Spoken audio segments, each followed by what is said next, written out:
Hi hello నమస్తే, welcome to election ground report. నేను Pranay. So ఈరోజు మనం ఎలక్షన్ గ్రౌండ్ రిపోర్ట్ భాగంగా ప్రస్తుతం మనం తెలంగాణ రాష్ట్రంలో ఉన్నటువంటి పార్లమెంట్ నియోజకవర్గాలకు సంబంధించి పార్లమెంట్ సెగ్మెంట్లకు సంబంధించి దాంట్లో ప్రధానంగా మహబూబ్నగర్కి సంబంధించి ఈరోజు మహబూబ్నగర్ పార్లమెంట్కి సంబంధించినటువంటి వివరాలను చూసేటువంటి ప్రయత్నం చేద్దాం. ఈసారి మహబూబ్నగర్ పార్లమెంట్లో మరి పోటాపోటీలు ఏ విధంగా ఉండబోతా ఉన్నాయి, గత ఎన్నికల్లో పోటీ చేసిన అభ్యర్థులే మళ్ళీ పోటీ చేయబోతా ఉన్నారా, ప్రస్తుతం ఉన్నటువంటి తాజా పరిణామాల నేపథ్యంలో 2019 ఎన్నికలకు ఈసారి 2024 ఎన్నికలకు మధ్య ఉన్నటువంటి వివరాలను ఒకసారి తెలుసుకునేటువంటి ప్రయత్నం చేద్దాం. పూర్తిగా కూడా ఒకసారి సాధారణ ఎన్నికలకు సంబంధించి మనం 2019లో ఉన్నటువంటి మొత్తం ఓటర్ల జాబితాను, అదేవిధంగా మనం చూసుకుంటే పార్టీలతో పాటుగా అభ్యర్థులు ఓటర్లకు సంబంధించినటువంటి ఫలితాలు కావచ్చు, అంతేకాకుండా ఓటింగ్ శాతంతో పాటుగా మెజార్టీ ఎంత వచ్చింది 2019లో అన్నటువంటి వివరాలను కూడా ఒకసారి చూస్తే, ఇక 2019 సాధారణ ఎన్నికల్లో మనం చూసుకుంటే మొత్తం ఓటర్ల సంఖ్య 14,18,672 మంది ఓటర్సు ఇక్కడ ఉండగా, ఇక్కడ నిలబడినటువంటి పార్టీలకు ఒకసారి మనం చూసుకుంటే BRS, Congress, BJP, NDA and దాంతో పాటుగా నోటాకి సంబంధించిన దాంట్లో కూడా మెజార్టీ ఓట్సే కనబడతా ఉన్నాయి. ఇక తర్వాత అభ్యర్థులకు సంబంధించి బీఆర్ఎస్ నుంచి మన్య శ్రీనివాస్ రెడ్డి, ఇక కాంగ్రెస్ నుంచి వంశీచందర్ రెడ్డి అండ్ బీజేపీ నుంచి డీకే అరుణ. ఇక తర్వాత మనం ఒకసారి వాటిలో ఓట్ల సంగతి చూసుకున్నట్లయితే మన్య శ్రీనివాస్ రెడ్డికి సంబంధించి 4,11,402 ఓట్లు. అదేవిధంగా బీఆర్ఎస్ పార్టీ విజయం సాధించింది. మన ఓటింగ్ శాతాన్ని కూడా ఒకసారి చూసుకుంటే 41.78% ఓటింగ్ నమోదైంది. ఇక మెజార్టీ ఒకసారి మనం మాట్లాడుకుంటే దాదాపు 77,829 ఓట్ల మెజార్టీతో గెలుపొందడం జరిగింది బీఆర్ఎస్ పార్టీ. ఇక రెండో స్థానంలో మనకు ఇక్కడ బీజేపీ కనిపిస్తూ ఉంది. దాదాపు 3,30,573 ఓట్లు నమోదు కాగా ఓటింగ్ శాతాన్ని మనం చూసుకున్నట్లయితే 33.88% పోలింగ్ ఓటింగ్ జరిగింది. ఇక తర్వాత కాంగ్రెస్ పార్టీకి సంబంధించి వంశీచందర్ రెడ్డికి సంబంధించిన ఓట్లను ఒకసారి మనం క్యాలిక్యులేట్ చేస్తే 1,93,631 ఓట్లు పడ్డాయి. ఇక్కడ పోలింగ్ శాతాన్ని చూస్తే 19.67% ఉంది. సో ఇది ఈ విధంగా ఉంటే ఇక్కడ మళ్ళీ గత ఎన్నికల్లో మనం చూసుకుంటే సాధారణ ఎన్నికల్లో 2019లో మనం మొత్తం ఓటర్ల నోటాకి కూడా దాదాపుగా కూడా మనం చూసుకుంటే 10,600 ఓట్లు నోటాకు కూడా వచ్చాయి. అండ్ పోలింగ్ శాతాన్ని కూడా చూసుకుంటే 1.8గా మిగిలింది. రైట్, ఇది మనకు కనిపిస్తూ ఉంది రాష్ట్ర 2019కి సంబంధించినటువంటి సాధారణ ఎన్నికలకు సంబంధించినటువంటి ఓట్లు, మెజారిటీ అండ్ దాంతోపాటుగా ఓటింగ్ పర్సెంటేజ్. ఇక దీంట్లో ఉన్నటువంటి అసలు టోటల్గా డీటెయిల్స్కి వెళ్తే మొత్తం 7 నియోజకవర్గాలను చెప్పుకున్నాం. 7 నియోజకవర్గాలకు సంబంధించి ఏ నియోజకవర్గంలో ఎంత పర్సెంట్ ఆఫ్ ఓటింగ్ ఉంది అండ్ దాంతోపాటుగా ఇక్కడ ఉన్నటువంటి ఓటర్లు ఎంతమంది అనేటువంటి వివరాలు చూసుకుంటే ఇక్కడ మనం చూస్తే షాద్ నగర్ ఇక్కడ దాదాపుగా కూడా 2023 మొన్న జరిగినటువంటి అసెంబ్లీ ఎన్నికల ఓట్ల సంఖ్యను మనం చూసుకుంటే ఓటర్ల సంఖ్యను ఒకసారి చూసుకుంటే మొత్తం ఓటర్ల సంఖ్య 2,06,250 మంది ఓటర్స్ ఉండగా ఇందులో పురుష ఓటర్లకు సంబంధించి 1,04,733 మంది ఉన్నారు. ఇక మహిళా ఓటర్లకు సంబంధించి 1,15,101 మహిళా ఓటర్సు, ఇతరులకు సంబంధించి 16 ఓట్లు ఉన్నాయి. ఇక తర్వాత కొడంగల్కి సంబంధించి ప్రస్తుతం మనం చూసుకుంటే కొడంగల్ నియోజకవర్గంలో ఉన్నటువంటి మొత్తం ఓటర్ల సంఖ్య మనం చూసుకుంటే 2,15,791 మంది ఓటర్స్ మనకు ఉండగా, ఇక ఆ తర్వాత మనం పురుష ఓటర్లకు సంబంధించి చూస్తే 1,07,627 మంది పురుష ఓటర్స్ ఉంటే మహిళా ఓటర్లకు సంబంధించి 1,08,157 మంది ఉన్నారు. ఆ తర్వాత మనం చూసుకుంటే ఇతరులకు సంబంధించినటువంటి ఓట్లు కూడా 7 ఉన్నాయి. ఇక నారాయణపేటకి సంబంధించి మనం చూసుకుంటే ఆల్మోస్ట్ 2023 ఓటర్ల సంఖ్య మనం చూసుకుంటే 2,13,330 మంది ఓటర్స్ ఉండగా ఇందులో మనకు పురుష ఓటర్లు 1,06,191 మంది పురుష ఓటర్స్ ఉంటే 1,07,139 మంది మహిళా ఓటర్స్ ఉన్నారు. ఇతరులకు సంబంధించిన ఓట్లు ఇక్కడ శూన్యంగానే కనిపిస్తూ ఉన్నాయి. ఇక ఆ తర్వాత మహబూబ్నగర్కి సంబంధించినటువంటి అసెంబ్లీ నియోజకవర్గానికి సంబంధించిన మొత్తం ఓటర్ల సంఖ్య మనం చూసుకున్నట్లయితే 2,29,760 మంది ఓటర్స్ ఉండగా ఇందులో పురుష ఓటర్లు 1,15,028 మంది పురుష ఓటర్స్ ఉన్నారు. ఇక మహిళా ఓటర్లకు సంబంధించి మనం మాట్లాడుకుంటే 1,14,724 మంది మహిళా ఓటర్స్ ఉన్నారు. ఇక్కడ దాదాపు 8 మంది ఇతరుల ఓటర్స్ కూడా కనబడతా ఉన్నాయి. ఇక జడ్చర్లకు సంబంధించినటువంటి ఓటర్ల జాబితాను మనం ఒకసారి చూసుకున్నట్లయితే మొత్తం 2,02,404 ఓట్లు మనకు జడ్చర్లో కనిపిస్తూ ఉన్నాయి. ఇక ఇందులో పురుష ఓటర్లకు సంబంధించి మనం మాట్లాడుకుంటే దాదాపు 1,02,076 మంది పురుష ఓటర్స్ ఉంటే 1,03,26 మంది మహిళా ఓటర్స్ ఉన్నారు. ఇతరులకు సంబంధించి కూడా ఇక 2 కనబడతా ఉన్నాయి. ఇక దేవరకత్కి సంబంధించినటువంటి అసెంబ్లీ సెగ్మెంట్కి సంబంధించినటువంటి అసెంబ్లీ నియోజకవర్గంలో మొత్తం ఓటర్ల సంఖ్య 2,15,220 మంది. ఇందులో దాదాపుగా కొన్ని పురుష ఓటర్లకు సంబంధించి చూసుకుంటే 1,07,269, మహిళా ఓటర్లు 1,07,951, ఇతరులకు సంబంధించి శూన్యంగానే కనిపిస్తూ ఉంది. ఇక మత్కల్కి సంబంధించినటువంటి నియోజకవర్గంలో మొత్తం ఓటర్ల జాబితాను ఒకసారి చూసుకుంటే 2,21,470 మంది ఉండగా ఇందులో పురుష ఓటర్లకు సంబంధించి 1,09,599 మంది ఉన్నారు. అండ్ అదేవిధంగా మనం చూసుకుంటే మహిళా ఓటర్లకు సంబంధించి 1,11,870 మంది మనకి ఇక్కడ మత్కల్కి సంబంధించినటువంటి మహిళా ఓటర్లు, ఇతరులకు సంబంధించినటువంటి ఓటు ఒకటి ఉంది. అండ్ ఇక్కడ మనం చూసుకుంటే మొత్తం పార్టీలకు సంబంధించినటువంటి అభ్యర్థులు ఈసారి 2024 పార్లమెంట్ ఎన్నికలకు సంబంధించినటువంటి అభ్యర్థులు ఎవరున్నారు. సో ఒకసారి మనం చూసుకుంటే గతంలో నిలబడ్డటువంటి 3 అభ్యర్థులే మళ్ళీ మనకు కనిపిస్తూ ఉన్నారు. సో బీఆర్ఎస్ నుంచి శ్రీనివాస్ రెడ్డి, అదేవిధంగా కాంగ్రెస్ నుంచి వంశీచందర్ రెడ్డి అండ్ బీజేపీ నుంచి డీకే అరుణ. సో ఓవరాల్గా మనం చూస్తూ ఉన్నాం అంటే ఈ ముగ్గురు పార్టీలకు సంబంధించి ఒకవైపు బీజేపీ అండ్ దాంతోపాటుగా మనం చూస్తూ ఉన్నాం బీఆర్ఎస్, కాంగ్రెస్, ఈ 3 పార్టీలకు సంబంధించినటువంటి అభ్యర్థులే కనిపిస్తూ ఉన్నారు. సో మరి ఇప్పటికే అభ్యర్థులంతా కూడా వారి నియోజకవర్గ స్థాయిలో వారి పార్లమెంట్ సెగ్మెంట్లలో ప్రచారాలు జోరుగా సాగిస్తూ ఉన్నారు. మనం చూస్తూ ఉన్నాం ఎప్పటికప్పుడు కూడా పూర్తి స్థాయిలో ఒకవైపు కాంగ్రెస్ మా సొంత జిల్లా అంటే సీఎం సొంత జిల్లా అయినటువంటి జిల్లాను ఖచ్చితంగా కూడా మహబూబ్నగర్ జిల్లాను మొత్తం కూడా కంప్లీట్ కాంగ్రెస్ వయం చేయాలి అన్నటువంటి యాంగిల్లో అటు రేవంత్ రెడ్డి ఆలోచిస్తూ ఉన్నాడు. సో 2009లో మాజీ సీఎం కేసీఆర్ కూడా అదే గడ్డపైన ఎంపీగా పోటీ చేసి గెలుపొందడం జరిగింది. ఈ నేపథ్యంలో బీఆర్ఎస్ కూడా ఫోకస్డ్గానే ఆలోచిస్తుంది. సో గతంలో కూడా బీఆర్ఎస్ సీటే కనుక సో కంప్లీట్గా మళ్ళొకసారి కూడా బీఆర్ఎస్ఏ కైవసం చేసుకోవాలన్నటువంటి యాంగిల్లో ఖచ్చితంగా బీఆర్ఎస్ ప్లాన్ చేస్తూ ఉంది. సో కేంద్రంలో మంత్రిగా చేసినటువంటి డీకే అరుణ కూడా ఈసారి ఫుల్ ఫ్లెజ్గా కూడా మహబూబ్నగర్ టికెట్ ఖచ్చితంగా కూడా సీట్ సాధించాలి అన్నటువంటి సందర్భంలో బీజేపీ ప్రయత్నాలు చేస్తూ ఉంది. సో ఓవరాల్గా మరి ఏంటి పరిస్థితులు ఏ విధంగా ఉన్నాయి తెలుసుకునేటువంటి ప్రయత్నం చేద్దాం. మనతో పాటుగా మహబూబ్నగర్ ప్రతినిధి ప్రదీప్ అందుబాటులో ఉన్నారు. ఎస్ ప్రదీప్, ప్రస్తుతం ఉన్నటువంటి సిచ్యువేషన్స్లో మహబూబ్నగర్ పార్లమెంట్కి సంబంధించి సో మరి అభ్యర్థుల ప్రచారాలు ఏ విధంగా సాగుతూ ఉన్నాయి, ప్రజలు ఈసారి ఎవరిని గెలిపించే దిశగా చూస్తూ ఉన్నారు, ఒక నాయకుడికి మించి ఇంకో నాయకుడు హామీలు ఇస్తూ ఉన్నారు, ప్రస్తుతం మనం చూస్తూ ఉన్నాము. దినదినం కూడా ఈ యొక్క ప్రచారాల జోరు కూడా పెరుగుతూ ఉంది. సో ప్రస్తుతం ఉన్నటువంటి అప్డేట్స్ ఏంటి? Good afternoon Pranay. ఏదైతే పాలమూరు జిల్లాకు సంబంధించి 7 నియోజకవర్గాల్లో గత అసెంబ్లీ ఎన్నికల్లో కాంగ్రెస్ పార్టీ 7కి 7 నియోజకవర్గాలు కైవసం చేసింది. అదే దిశగా అంటే 4 నెలల తేడాతోనే పార్లమెంట్ ఎన్నిక రావడంతో కాంగ్రెస్ కొంత దూకుడుగానే ప్రచారం స్టార్ట్ చేసిందని చెప్పొచ్చు. అసెంబ్లీ ఎన్నికలను ఊతంగా తీసుకొని కాంగ్రెస్ పార్టీ ప్రచారంలో దూసుకు వెళ్తుంది. అయితే మొదటి నుంచి ఇక్కడ త్రిముఖ పోటీ మనం అని చెప్పొచ్చు పార్లమెంట్ కి సంబంధించి. ఇక్కడ గత మాజీ జాతీయ ఉపాధ్యక్షురాలు, మాజీ ఉమ్మడి ఆంధ్రప్రదేశ్ రాష్ట్ర మంత్రి డీకే అరుణ బీజేపీ నుంచి పోటీ చేస్తుండగా, sitting MP Manne Srinivas Reddy BRS నుంచి, ఆ గతంలో కాంగ్రెస్ నుంచి నిలిచి ఓడిపోయిన వంశీచంద్ర రెడ్డి కాంగ్రెస్ పార్టీ నుంచి పోటీలో బరిలో ఉన్నారని చెప్పవచ్చు. ఈ ప్రధాన పార్టీలు ఒకరికంటే ఒకరికి దూకుడుగా ప్రచారం ప్రారంభించి ప్రచారంలో దూసుకుపోతున్నారని చెప్పొచ్చు. ఇక్కడ ఏదైతే పాలమూరు పార్లమెంట్ కి సంబంధించి త్రిముఖ పోటీ అని మనం చెప్పొచ్చు. అయితే కొంత కాంగ్రెస్ పార్టీ కొంత ప్రచారంలో కొంత ముందుకు వెళ్తున్నప్పటికీ డీకే అరుణ మాత్రం ఇల్లు తిరుగుతూ డోర్ టు డోర్ తిరుగుతూ ప్రచారంలో ఒక అడుగు ముందే ఉందని చెప్పొచ్చు. మరోవైపు బీఆర్ఎస్ పార్టీ ప్రచారంలో చాప కింద నీరులా తన క్యాడర్ ను ఎప్పటికప్పుడు అప్రమత్తం చేస్తూ క్యాడర్ ను కలుస్తూ గ్రామాన తమకు ఓటేయండి అంటూ కూడా మన్నె శ్రీనివాసరెడ్డి అడుగుతున్నటువంటి నేపథ్యం ఉంది. మరోవైపు రేవంత్ రెడ్డి సొంత జిల్లా పాలమూరు జిల్లా కావడంతో రేవంత్ రెడ్డి కూడా పలుమార్లు అంటే 5 సార్ల కంటే ఎక్కువ పాలమూరు జిల్లాలో సందర్శించి కార్యకర్తలను ఎప్పటికప్పుడు అప్రమత్తం చేస్తూ దిశానిర్దేశం చేసిన నేపథ్యం ఉంది. మరోవైపు బీజేపీ నాయకత్వం, రాష్ట్ర నాయకత్వంతో పాటు ఏదైతే ప్రజా సంకల్ప యాత్ర పేరుతో అటు కేంద్ర నాయకులు అమిత్ షాతో పాటు జేపీ నడ్డా, ప్రధానమంత్రి నరేంద్ర మోడీతో సైతం రాష్ట్రంలో పలు నియోజకవర్గాల్లో పర్యటిస్తున్న నేపథ్యం ఉంది.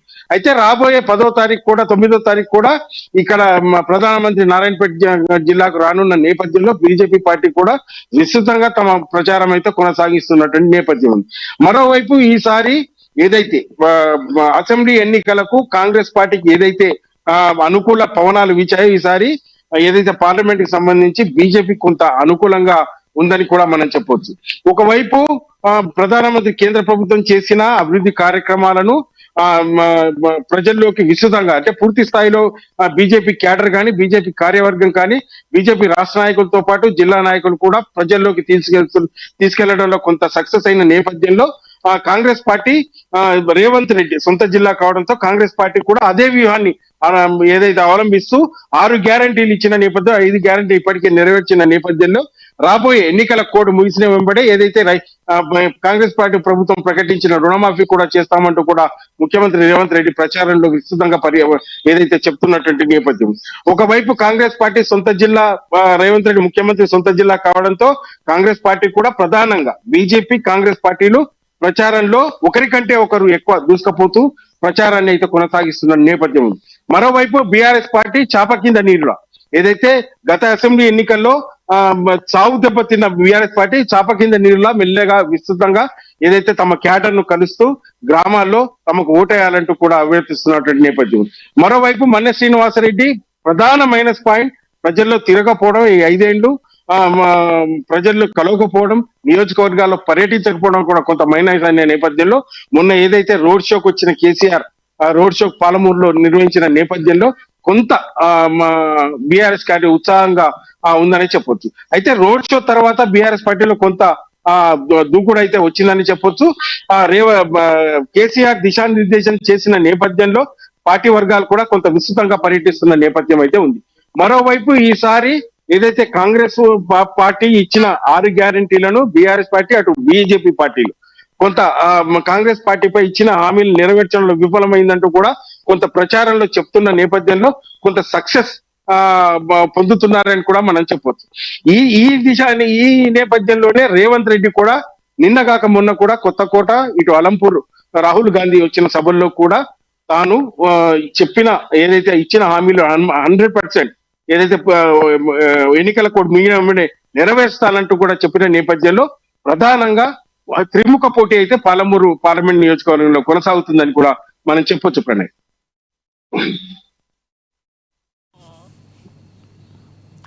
ప్రస్తుతం ఉన్న సిచ్యువేషన్స్లో మనం చూస్తూ ఉన్నాము.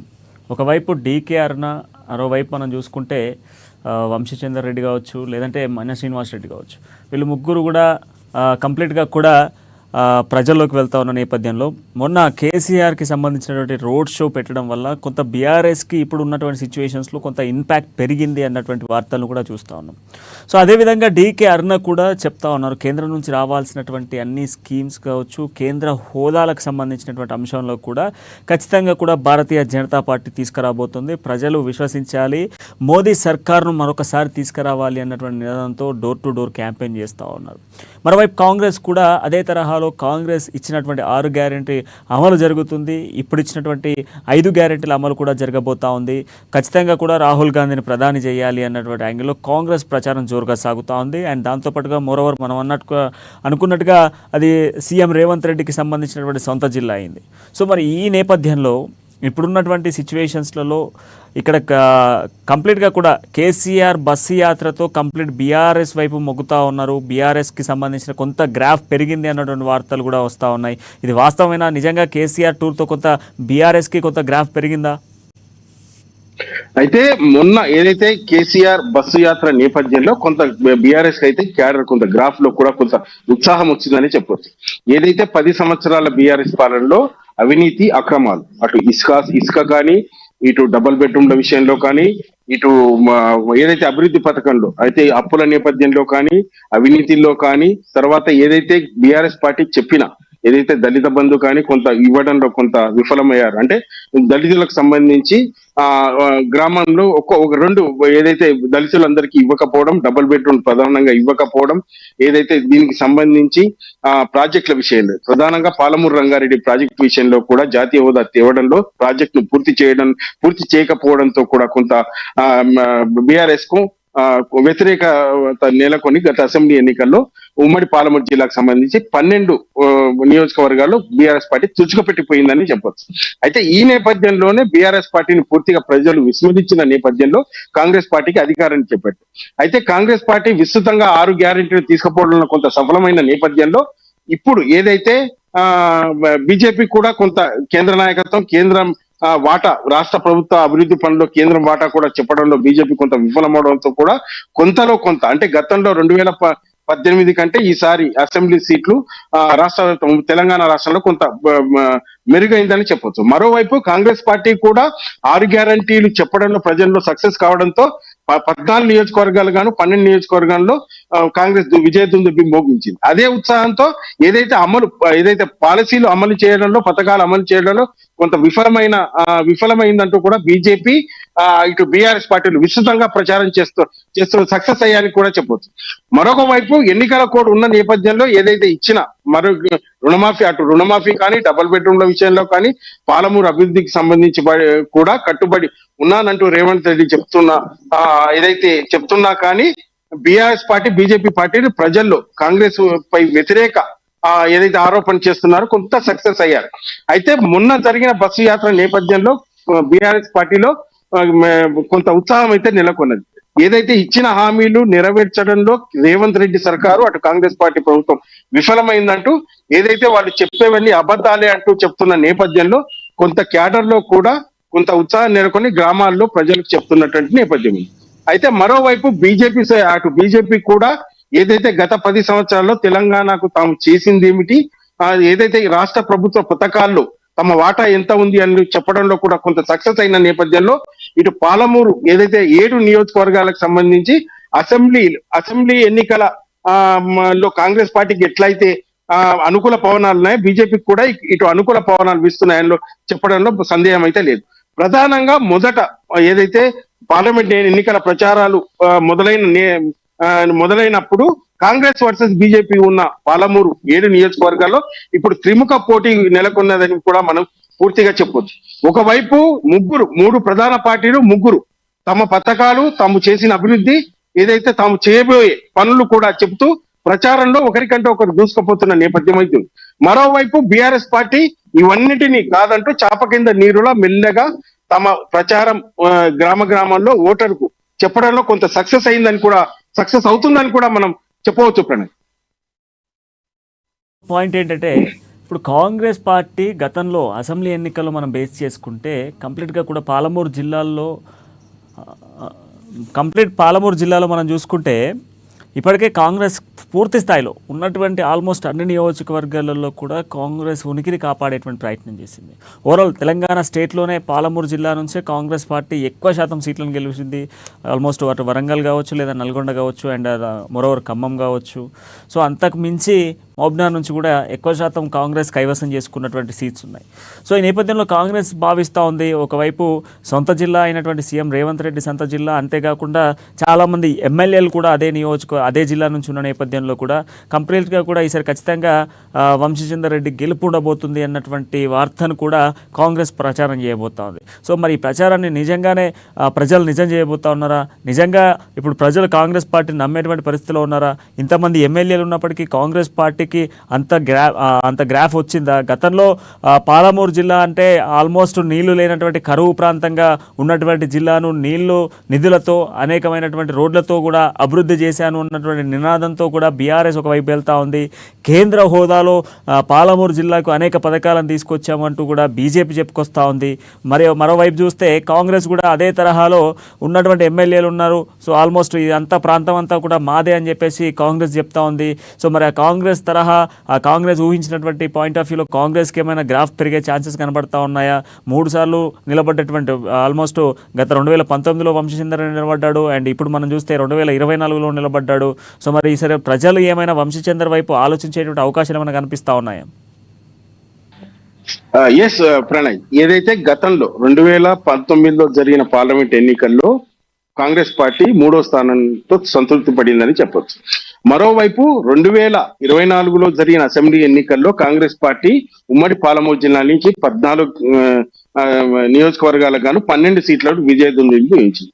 అదే ఊపులో కాంగ్రెస్ పార్టీ పార్లమెంట్ ఎన్నికల్లో కూడా తమ దూకుడును పెంచి ప్రచారం ముందుగానే స్టార్ట్ చేసింది. అభ్యర్థి ప్రకటించే విషయంలో కూడా కాంగ్రెస్ పార్టీ అంటే బీఆర్ఎస్ తర్వాత కాంగ్రెస్ పార్టీ అభ్యర్థిని ప్రకటించింది. మరోవైపు బీజేపీ అంటే లాస్ట్ మూమెంట్ లో డీకేఆర్ నాకు కేటాయించడంతో అటు బీజేపీ కార్యవర్గం ఏదైతే ఉన్న గత ఎంపీ మాజీ ఏదైతే ఎంపీ జితేందర్ రెడ్డి సైతం కాంగ్రెస్ పార్టీలోకి చేరారు. బీజేపీని వదిలి. అయితే ఈ నేపథ్యంలోనే కాంగ్రెస్ పార్టీ విస్తృతంగా ఏదైతే అసెంబ్లీ ఎన్నికల తర్వాత అటు బీఆర్ఎస్ బీజేపీలో ఉన్న రెండో కార్యవర్గాన్ని ఏదైతే స్థాయి నాయకులను తమ వైపు తిప్పుకున్నలో కొంత సక్సెస్ అయింది. ఆ నేపథ్యంలోనే 7 నియోజకవర్గాలు పాలమూరు పార్లమెంట్ కి సంబంధించి 7 నియోజకవర్గాలు 7 కాంగ్రెస్ పార్టీ కైవసం చేసుకుంది. అయితే దీంట్లో భాగంగా ఎమ్మెల్యేలు కూడా గ్రామ అంటే వార్డు బూత్ స్థాయి నుంచి కూడా పటిష్టమైన ఏదైతే నాయకుడు కాంగ్రెస్ పార్టీ వర్గం ఉండటంతో కూడా కొంత కాంగ్రెస్ పార్టీకి బలం చేకూర్చుందని కూడా చెప్పొచ్చు. మరోవైపు దీనికి దీటుగా బీజేపీ కూడా అటు బీజేపీ ఇటు బీఆర్ఎస్ కూడా దీటుగా కొంత బీఆర్ఎస్ పార్టీ అసెంబ్లీ ఎన్నికల తర్వాత నష్టపోయినప్పటికీ ఏదైతే బీఆర్ఎస్ కూడా కొంత అంటే ఎన్నికలు పోలింగ్ సమీపిస్తున్న వేళ కొంత ప్రచారంలో దూకుడు పెంచి తమ కార్యవర్గాన్ని అయితే కాంగ్రెస్ పార్టీ ఇచ్చిన హామీలను నెరవేర్చాల వైఫల్యాలను చెబుతూ కూడా చాప కింద నీళ్ళ కొంత విస్తృతంగా ప్రచారం చేస్తున్న నేపథ్యంలో బీఆర్ఎస్ పార్టీ కూడా కొంత ప్రచారంలో కొంత ఊపు పెంచిందని చెప్పచ్చు. మరోవైపు గత 10 సంవత్సరాల్లో మోడీ సర్కార్ దేశానికి చేసిన సేవ గాని, తర్వాత రాష్ట్ర ప్రభుత్వంలో రాష్ట్ర అభివృద్ధి తమ వాటా కానీ, తర్వాత బీజేపీ రేపు రాబోయే రోజుల్లో మోడీ చేసిన సంస్కరణలు కానీ, ఈసారి మూడోసారి బీజేపీ ప్రభుత్వం వస్తే ఏం చేస్తామన్న కూడా ప్రజల్లో గట్టిగా చెప్తున్న నేపథ్యంలో ఈసారి అయితే ఒకసారి బీజేపీ వైపు చూడాలన్న నిర్ణయానికి అయితే ప్రజలు వచ్చారని కూడా మనం చెప్పొచ్చు. అయితే ఈ 3 పార్టీల్లో ప్రధానంగా ఏ పార్టీని కూడా మనం తీయలేదు. అటు కాంగ్రెస్ పార్టీ సొంత జిల్లా రేవంత్ రెడ్డి ఏదైతే ప్రతిష్టాత్మకంగా తీసుకున్న నేపథ్యంలో కాంగ్రెస్ పార్టీ కూడా విస్తృతంగా ప్రచారం చేస్తున్న నేపథ్యంలో ఏదైతే తాము ఇచ్చిన హామీలను 5 నెరవేర్చని చెప్పడంలో కూడా కొంత సక్సెస్ అయిన నేపథ్యంలో అసెంబ్లీ ఎన్నికల్లో 14 సీట్ల కానీ 12 సీట్లు గెలిచిన నేపథ్యంలో కాంగ్రెస్ పార్టీ కూడా ధీటుగా సమాధానం చెప్తుందన్నట్లో మనకి ఎలాంటి సందేహం లేదు. మరోవైపు దీనికి సంబంధించి బీఆర్ఎస్ అటు బీజేపీ కూడా దీనికి సంబంధించి కాంగ్రెస్ పార్టీని కూడా పూర్తి స్థాయిలో ఇచ్చిన హామీలను నెరవేర్చడం చెప్పడంలో కూడా కొంత సక్సెస్ అయింది కూడా మనం చెప్పవచ్చు. ఈ నేపథ్యంలో పోటీ అయితే ప్రచారం ఏదైతే స్టార్ట్ అయినప్పటి నుంచి ఉన్న వేవ్ ప్రచారం అంటే మరో 4 రోజులు ముగుస్తున్న నేపథ్యంలో త్రిముఖ పోటీగా మారిందని చెప్పడంలో మన ఎలాంటి సందేహం లేదు. మరోవైపు ప్రజలు ఎవరి వైపు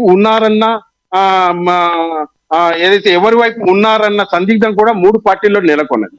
ఎవరు ప్రచారానికి వెళ్ళిన గ్రామాల్లో మీకేస్తామన్న చెప్పడంలో కూడా కొంత పార్టీలు కొంత సందిగ్ధంలో పడ్డాయని కూడా మనం చెప్పొచ్చు. అయితే దీనికి సంబంధించి పాలమూరు జిల్లాకు సంబంధించి 7 నియోజకవర్గాల్లో అటు కాంగ్రెస్ ఇటు బీఆర్ఎస్ ఇటు బీజేపీ పార్టీలు 3 పార్టీలు సమానంగా పోటాపోటీగా ప్రచారంలో దూసుకుపోతున్నాయని చెప్పొచ్చు. మరోవైపు ప్రధానంగా బీజేపీ కాంగ్రెస్ పార్టీ నాయకులు ఎవరైతే ఉన్నారో వ్యక్తిగత దూషణలు కూడా దిగిన నేపథ్యంలో కొంత ప్రచారం కూడా వేడి రగిలిందని చెప్పవచ్చు.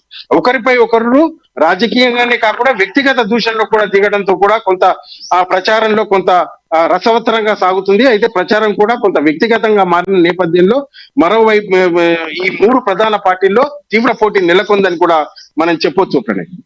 ఎస్ ప్రదీప్. సో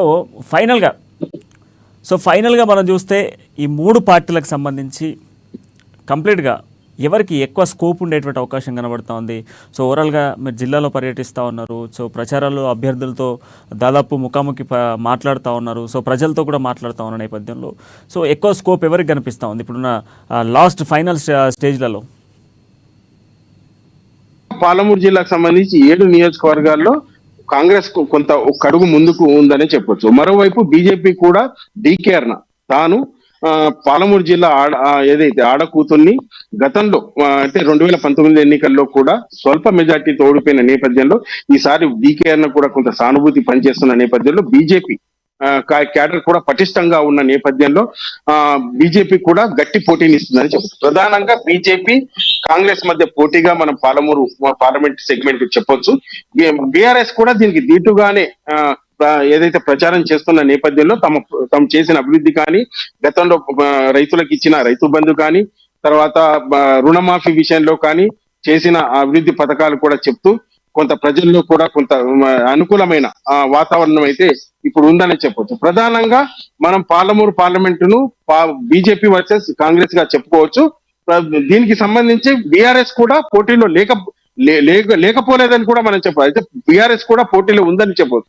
అయితే ఈ రెండు పార్టీల మధ్య ప్రధానంగా పోటీ ఉండొచ్చని కూడా మనము చెప్పవచ్చు. ప్రధానంగా అటు బీజేపీ కాంగ్రెస్ పార్టీలు తాము చేసిన అభివృద్ధి ఒకవైపు బీజేపీ చెప్తుంటే, తాము చేయే అభివృద్ధి గత అసెంబ్లీ ఎన్నికల్లో ప్రజలు ఇచ్చిన తీర్పును కూడా కాంగ్రెస్ పార్టీలో చెప్పిన నేపథ్యంలో రేవంత్ రెడ్డి సొంత జిల్లా అంటే జిల్లాపై పార్లమెంట్ సెగ్మెంట్లపై కూడా ఫోకస్ పెట్టిన నేపథ్యంలో కొంత కాంగ్రెస్ పార్టీ కూడా గట్టిగానే ఏదైతే క్యాడర్ ను కూడా గట్టిగానే ఉందని కూడా చెప్పొచ్చు.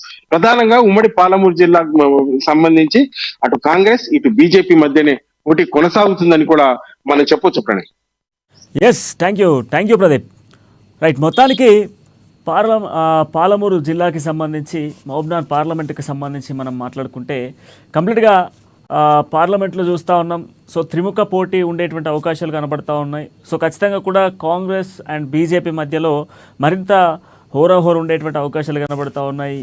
ఓవరాల్గా మనం చూస్తే పాలమూరు జిల్లా ఆల్మోస్ట్ మహబూబ్నగర్ పార్లమెంట్కి సంబంధించి ఎక్కువ సీట్లన్నీ కూడా కాంగ్రెస్ గెలిచినటువంటి అవకాశాల నేపథ్యంలో కూడా సో ఈసారి పార్లమెంట్లో కూడా బీజేపీ వర్సెస్ కాంగ్రెస్గా ఉండేటువంటి అవకాశాలు ఉన్నాయంటూ కూడా ప్రదీప్ చెప్తున్న సిచ్యువేషన్స్ కనబడుతూ ఉన్నాయి. సో కంప్లీట్గా మనం చూస్తూ ఉన్నాము పార్లమెంట్ నియోజకవర్గాలలో ఈసారి బీజేపీ వర్సెస్ కాంగ్రెస్గానే కనిపిస్తూ ఉంది. ఎంత బీఆర్ఎస్ ప్రయత్నాలు చేసినప్పటికీ కూడా కొంత ఏదైతే చాప కింద నీరులా పోయేటువంటి ప్రయత్నం చేసినప్పటికీ కూడా కొంత బీఆర్ఎస్ థర్డ్ పొజిషన్లో ఉండేటువంటి అవకాశాలు కనబడుతూ ఉన్నాయి.